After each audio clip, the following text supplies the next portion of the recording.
I think I worked like a week throwing hay bales around just so I had enough money so I could afford a cable release for the video camera. You know, and that was before video, so it was the 16 millimeter camera. So I could do like little stop motion things, you know, at school, little claymations, and I think that's how it starts. You know, you just it's just a love for the genre, for the art, and it kind of just it was a hobby that became that when you realize that you could actually make money at it, and it was a profession, a real profession, that people were actually doing this for real. It was like a life changing experience, you know. It's like, wow, you know, that's really cool. You know, I can make models and monsters, and I can eat too. You know, something drastic has to happen in your life, and you're just like, I just have to go for it and just do it. You know, and that's what I did. You know, I just come out and you just do it, and you pay your dues and struggle and starve and you know and make money too. You know, there's times when you make a lot of money, and then there's times when it was slow. But I mean, everybody was like that. We were.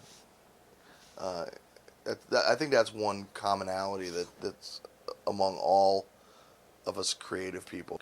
Practical jokes all the time. You know, I mean, just it would run rampant. You know, and you know, you'd be working on a model or something. It wouldn't be anything. You know, you like turn around and you get slimed, or you'll get shot with a super soaker, or you know, it's in the summertime. You know, and of course then you have to rebel. You got to go after them. So you got to load up your super soaker, and you got to go put out a hit on those guys, because you know we're the east side of the building and they're the west side of the building, and we're not going to let them get away with this. You know. So I mean, there was a camaraderie that was really awesome. You know. And the longer the job, the more it became like a family, you know? It was really like a family. I mean, and it was always kind of sad to end a project, but you always knew that you were going to be get hooked up with the same guys on the next job, or one or two guys from that job, and then you meet a whole new group of people. And then the family just kind of grew. But the saddest thing about it is I saw this family, this really tight knit group of people. Nowadays, we're not that tight knit anymore, because there's only a few jobs out there, and what you got is a few jobs and a lot of people clamoring for these few jobs. So everybody's very secretive, you know, about if they have something, they're not going to tell anybody about it.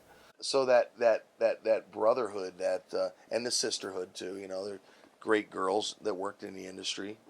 Um, that I decided rather than having to screw over my friends for a job, I said I'm getting out of the. I'm just going to get out of the industry.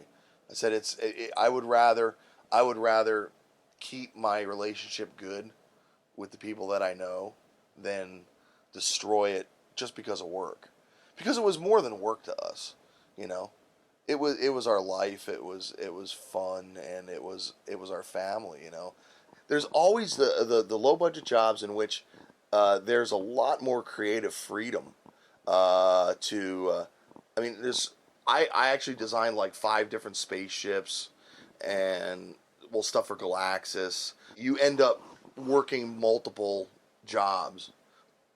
I think it's great that those are out there, and those kind of meld with the new kids, because the more that you can get out there, the more that we did get out there and actually experience lots of the different types of divisions of the industry.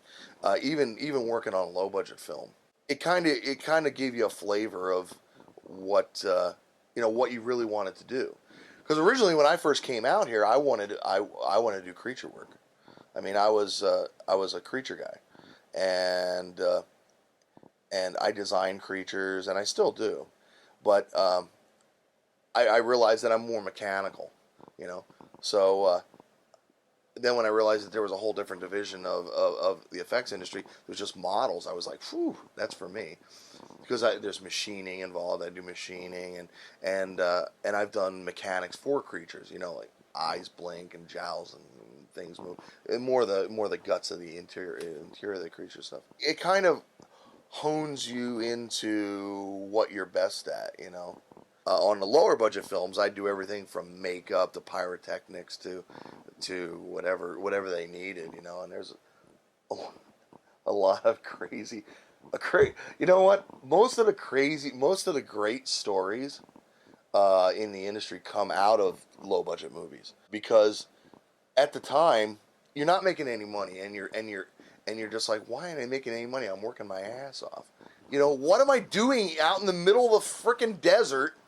You know, I'm pulling snakes out of people's cars. You know, and the wolves are coming around. You know, you can the wolves are out on the perimeter, and the director's like, "Let's shoot this effing thing." You know, just like, what the?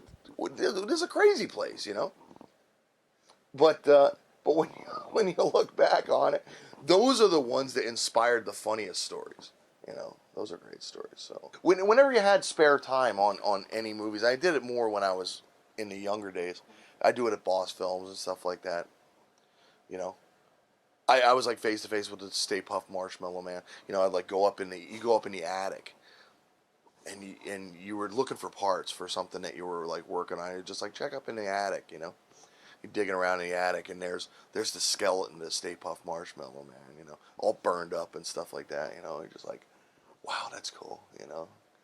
And that was that tactile thing that put you in touch with, you know, with the past, the present, and the future. It kind of like all things. It's just like my life is in balance now, you know.